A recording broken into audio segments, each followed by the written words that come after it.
Hello দর্শক মন্ডলী, আসসালামু আলাইকুম। কেমন আছেন সবাই? আশা করি সকলে অনেক ভালো আছেন।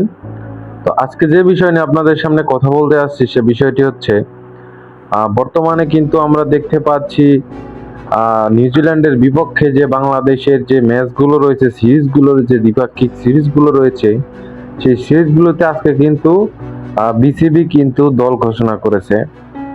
তো দল ঘোষণা করতে ভালো কথা, ফাইন। মেহেদী হাসান মিরাজকে ক্যাপ্টেন করে ওডিআই স্কোয়াড ঘোষণা করা হয়েছে। নাজমুল হাসান শান্তকে তারা ভাইস ক্যাপ্টেন করেছে। লিটন কুমার দাস সুযোগ পেয়েছে। কিন্তু আমার কথা এখানে না, আমার কথা হচ্ছে ফ্র্যাঞ্চাইজি ক্রিকেটে কেন বাংলাদেশি প্লেয়ারদেরকে ডাকা হয় না সে বিষয় নিয়ে। ফ্র্যাঞ্চাইজি ক্রিকেটে যেমন IPL, PSL, Big Bash league, IL টি-20 league, তারপরে আপনার এসএ টি-20 লিগ, আরো অনেক বিভিন্ন ধরনের টুর্নামেন্ট রয়েছে সারা বিশ্বে, যা প্রতি বছরে হয়ে থাকে। কিন্তু বাংলাদেশি প্লেয়ারদেরকে কেন তারা করে না, প্লেয়ার গুলাকে তারা তাদের টিমে সাইন করায় না কেন জানেন?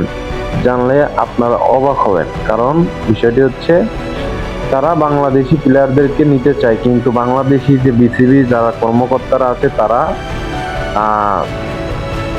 এনওসি দেয় না। এনওসি প্রবলেমের কারণে কিন্তু তারা প্লেয়ারকে নেয় না। এনওসি প্রবলেম, যারা দেখা যায় বাংলাদেশি প্লেয়াররা খেলতে খেলতে হুট করে মাঝপথে দল ছেড়ে চলে আসে।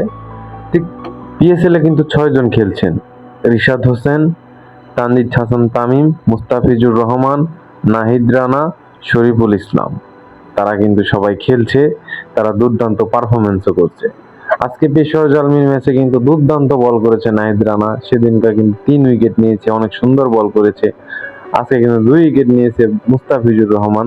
যদিও বা কালকের ম্যাচে রিশাদ হোসেন চান্স পায় নাই, তারপরেও কোনো ব্যাপার না, সে কিন্তু দুর্দান্ত বল করেছে, সবার চেয়ে ভালো বল করছে, উইকেটও তেমন পায়নি। তো সে কথা বাদ দিয়ে আমি বলি, কেন ফ্র্যাঞ্চাইজি ক্রিকেটে বাংলাদেশি প্লেয়ারদেরকে নেয় না?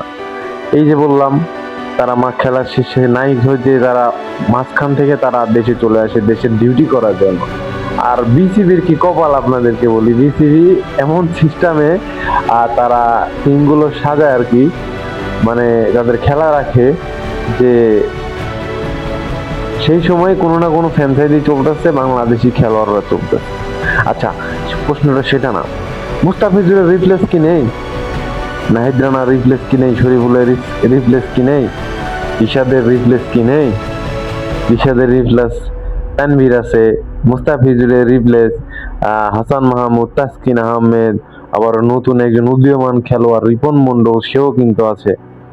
আচ্ছা, তাদেরকে সুযোগ না দিয়ে কেন তোমাদের এদেরকেই টানতে হবে? নিউজিল্যান্ড তাদের দ্বিতীয় সারি দলকে বাংলাদেশে পাঠাচ্ছে, দ্বিতীয় সারির দলকে নিউজিল্যান্ড। তাহলে সেই নিউজিল্যান্ড দ্বিতীয় সারির দলের জন্য আপনাদের কি দরকার ছিল এত হাই প্রোফাইল প্লেয়ারকে নেওয়ার জন্য? মুস্তাফিজুরকে লাগবেই, কেন লাগবে? কেন আর কি বলার নেই? হাসান মাহমুদ রয়েছে, তানজিম হাসান সাকিব রয়েছে, রিপন মন্ডলকে সুযোগ দেওয়া যেত, মৃত্যুঞ্জয় চৌধুরী রয়েছে। আচ্ছা, আপনারা এগুলাকে কেন না নিয়ে আপনারা এই যে মুখস্থ স্কোয়াড ঘোষণা করতেছেন, এটা কোনো বিষয় হলো? এটা আমার পছন্দ হলো না, আশা করি দর্শকদেরও পছন্দ হয়নি। তো বিসিবি সভাপতি নতুন হয়েছে তামিম ইকবাল। আসলে ক্ষমতা থাকলে যা হয় আর কি। আচ্ছা, এইসব বিষয় নিয়ে কথা বলবো না। তো কথা যেটা বলতে চাচ্ছি সেটাই হচ্ছে, তাহলে রিশাদ হোসেন, তানজিদ হাসান তামিম, শরীফুল ইসলাম, নাহিদ রানা, মুস্তাফিজুর রহমান, তাদের রিপ্লেস নেই? আসলে বিষয়টা কেমন হাস্যকর লাগে না? মানে কি বলবো ভাই, বলার ভাষা নাই। বিসিবি একটা জোকার টিম ভাই।